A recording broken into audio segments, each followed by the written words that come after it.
Hosted by you/greedy_orchid_7723.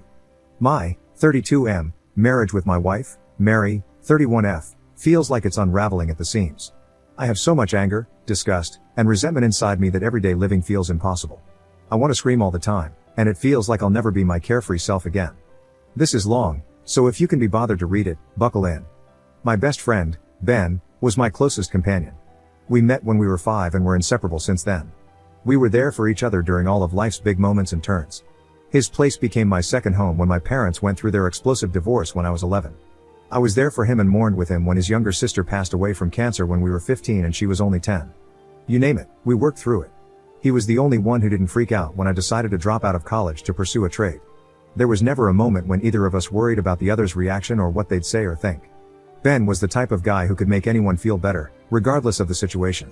He always knew what to say and what you needed, even if you didn't agree at the time. He's the best person I've ever had the privilege of meeting, and the world was a better place with him in it. I unfortunately know I have to put this in here. No, Ben and I were never in love with each other like that. We were really close best friends/brothers. Ben met his wife, Sally, in his junior year of college, and I knew Sally was going to be the greatest love of his life. She was so open, warm, and adventurous. Like Ben, she had a smile that lit up the whole room and effortlessly made everyone feel like her best friend. Everyone, including myself, looked at them as that perfect couple everyone knows. They got married 2 years into dating. Ben always told me how excited he was to love, hold, and protect her forever, and all the ways he wanted to make her happy. He showed his love for her every day in his words and actions. I was so happy for him because I thought she did the same.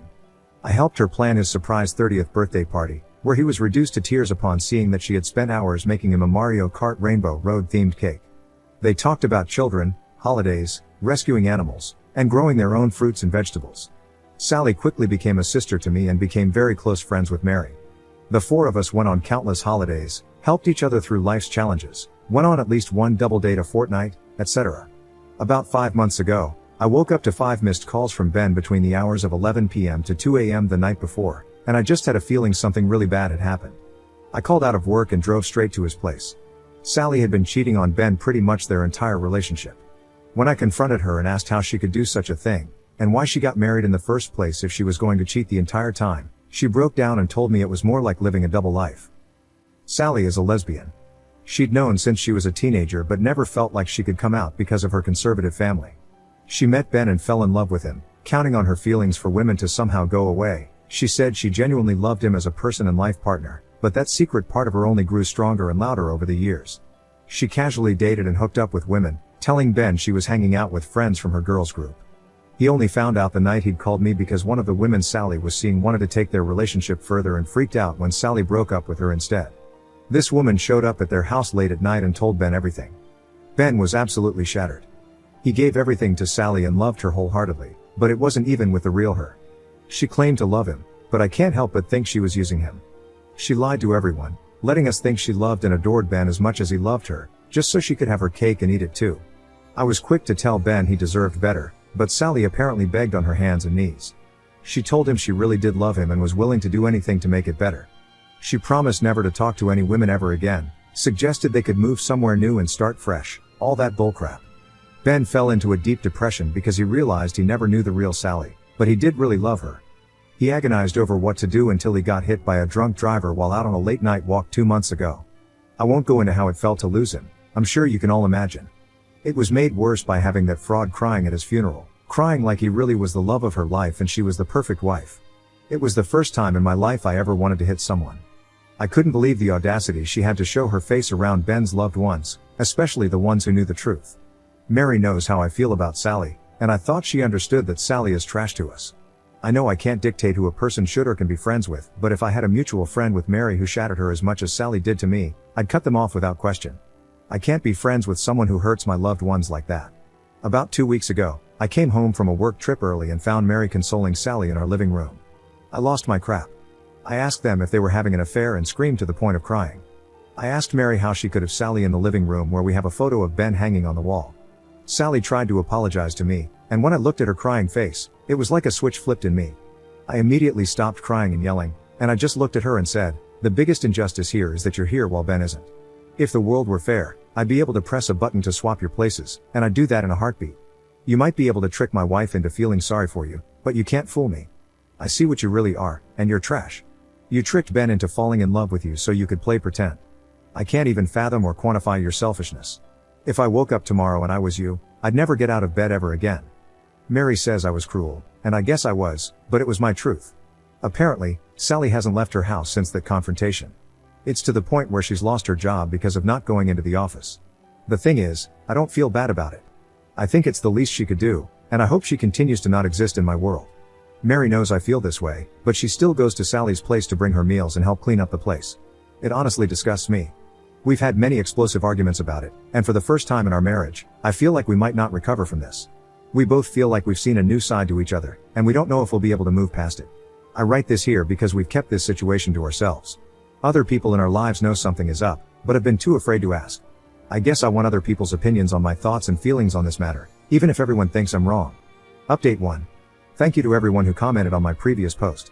It's been such a messed up situation, and my feelings have been all over the place, so it really lifted a weight off my shoulders to see that people could understand why I felt and acted the way I did.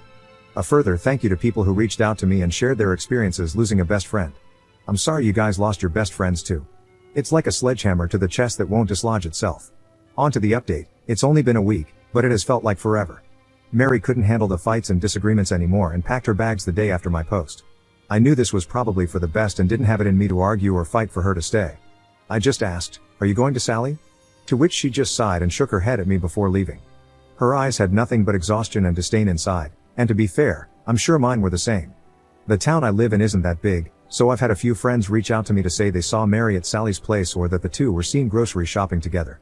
I wake up every day to an empty house, knowing Mary is at Sally's. Looking after her, asking if she's okay, cooking her meals, cleaning her house. She hasn't called or texted me at all, other than to answer my call last night with, "I'm not going to talk to you until you apologize to Sally," and hanging up when I tried to explain myself. I know I'd be lying if I said I felt bad for what I said to Sally at all. There's no point in hollow apologies, and I especially don't think there's a point if there's nothing left to fix in my marriage. Mary has made it clear where her loyalties and priorities lie. I just don't understand how she can go from holding me while I cried in her arms to choosing Sally over me and ignoring me. My therapist is advising me to let myself just feel my feelings and process them before making any big life choices, and she's probably right, but I've lost all respect for Mary. I never would have thought she'd betray me this way. I lay awake last night when I suddenly had the thought, what if Mary came back on her hands and knees, begging and apologizing? What if she gave me the best apology she could possibly give me for this situation? What would it change? It breaks my heart, but deep down, I feel like it wouldn't change anything. There are some things that can't be forgiven. There were a few comments and DMs asking if Mary and Sally could be having an affair, or if Mary knew about Sally before everything exploded. These questions did keep me up when all of this started going down, but now I can't bring myself to care. My life doesn't make sense anymore, so another clusterflop detail wouldn't really change much in the grand scheme of things.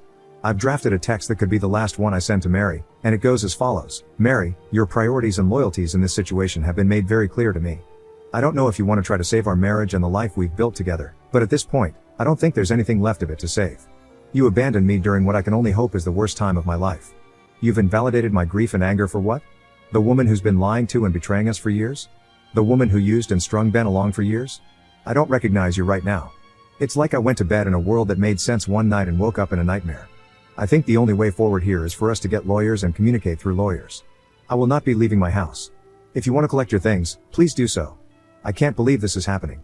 I never thought this would be what we've become, but choices have been made. I've been reading and redrafting this message over and over again for hours. Sometimes, it breaks my heart, and other times, it's like I'm an outsider watching myself in a bad movie. The worst thing is, I don't even know if Mary will care about it. I guess I'll let you guys know if I send it. I know this can't go on forever. Edit. Thank you to everyone for their input. I've deleted the text and I'm looking at lawyers in my area. I'm gathering all of my important documents and screenshotting all of my attempts at communication. I've had a few people ask in comments and DMs about what I said to Mary in our arguments that made her leave. I didn't put that in here originally because we were honestly just going in circles again and again. It was nothing short of exhausting. Mary kept insisting that Sally is still one of her closest friends and that she's not going to abandon her because she made a mistake. To which I'd remind her that her mistake was making the choice again and again to lie to Ben and everyone around her, robbing Ben of the chance to find someone who would truly love him the way he deserved, while sleeping with and dating women while they were married.